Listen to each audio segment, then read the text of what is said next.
السلام علیکم میرے عزیز و قارب، میں ہوں شاداب اسکر۔ آج کی ویڈیو میں خوش آمدید۔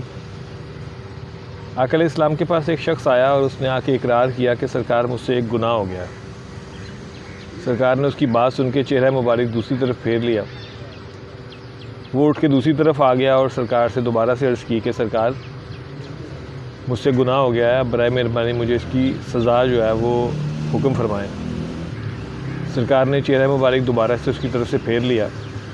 اور ایک صحابی کو بلایا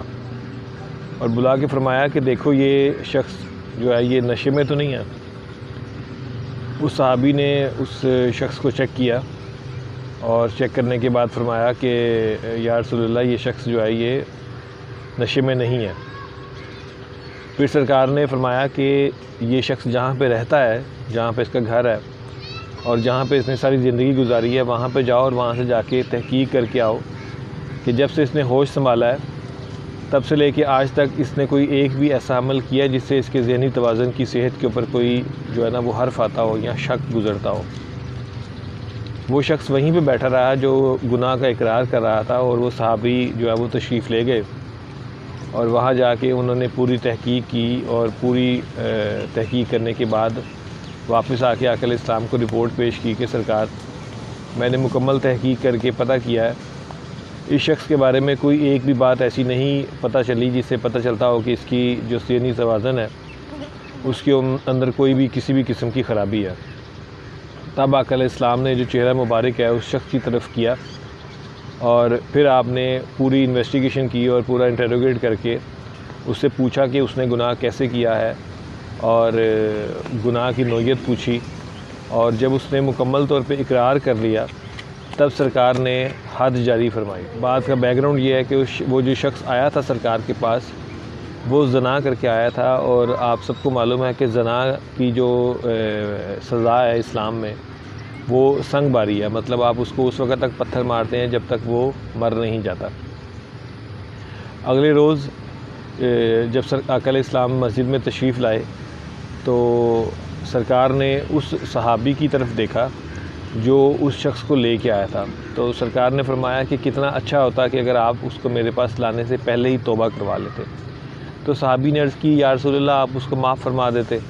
تو سرکار نے فرمایا کہ میں اللہ کے قانون کو کیسے بدل سکتا ہوں؟ جب کوئی شخص میرے پاس آئے گا اور کسی گناہ کا اعتراف کرے گا تو پھر میرے اوپر لازم ہے کہ میں اللہ کے قوانین کے مطابق اس پہ فیصلہ کروں، لیکن آپ کو چاہیے تھا کہ آپ اس کو میرے پاس لانے سے پہلے توبہ کروا لیتے تاکہ اس کی جان بچ جاتی۔ اور پھر کسی صحابی نے اس کے اوپر لعنت فرمائی کہ وہ کیسا گنہگار شخص تھا جس نے اتنا بڑا گناہ کیا، تو سرکار نے ان کی یہ بات سن کے بہت زیادہ ناراضگی کا اظہار فرمایا، اور میرے آقا علیہ السلام کے الفاظ آپ سماعت فرمائیں کہ سرکار نے فرمایا کہ اس پہ لعنت نہ کرو، اس نے ایسی توبہ کی تھی کہ اگر اس کی توبہ کو مدینے کے گنہگاروں پہ تقسیم کر دیا جائے تو سارے بخشے جائیں۔ سامعین کرام، یہ اس ہستی کا طرز عمل ہے جو اس کائنات کی سب سے معتبر اور ذہین ترین ہستی ہے، اور اتنے 100 سال گزرنے کے بعد میرے جیسا گھٹیا اور میرے جیسا گنہگار شخص جس کو یہ معلوم ہے کہ گستاخی کی سزا جو ہے وہ موت ہے، اور مجھے خود بھی نہ پتہ چلے، مجھے صرف کوئی شخص بتائے کہ فلاں شخص نے گستاخی کی ہے، تو میں نہ تحقیق کرتا ہوں، نہ میں انویسٹیگیشن کرتا ہوں، اور نہ میں اس کے اوپر کوئی ہوم ورک کرتا ہوں۔ میں صرف اپنی ڈنڈے اور اپنی چیزیں لے کے اس شخص پہ چڑھ دوڑتا ہوں اور اس کو جان سے مار دیتا ہوں۔ ایک مرتبہ آقا علیہ السلام ایک جگہ سے تشریف لا رہے تھے، تو راستے میں ایک جگہ سے گزر ہوا سرکار کا، تو سرکار نے صحابہ کرام کا پورا لشکر جو ہے ان کا راستہ جو ہے وہ تبدیل فرما دیا۔ جو مین راستہ تھا اس راستے سے ہٹ کے دوسری راستے سے گزرنے کا حکم فرمایا۔ جب تمام لشکر گزر گیا تو کسی نے دریافت کیا کہ یا رسول اللہ صلی اللہ علیہ وسلم آپ نے اس راستے کو تبدیل فرمانے کا حکم کیوں فرمایا تھا؟ تو سرکار نے فرمایا کہ جس راستے سے ہم گزر رہے تھے وہاں پہ ایک کتیا نے بچے دیے ہوئے تھے، تو مجھے خدشہ تھا کہ کہیں ہمارے لشکر گزرنے کی وجہ سے اس ماں کو نقصان نہ پہنچ جائے۔ وہ ہستی جس کا کلمہ میں نے پڑھا ہے اس کو جانوروں کے حقوق کا بھی اتنا احساس ہے،